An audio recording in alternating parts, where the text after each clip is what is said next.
Kedi, kedi, kedi.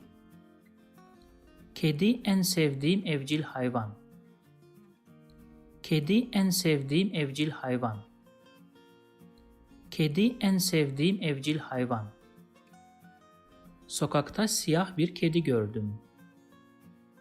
Sokakta siyah bir kedi gördüm. Sokakta siyah bir kedi gördüm. Kedi çok sakin bir hayvan.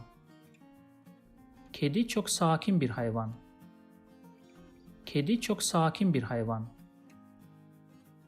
If you like this video, please subscribe to my channel below for more videos on Turkish grammar, vocabulary, and pronunciation. Also, if you think this video can benefit somebody else, please share it with them. Last, if you have any comment or request, please provide your feedback in the comment section below and I'll do my best to respond as soon as possible.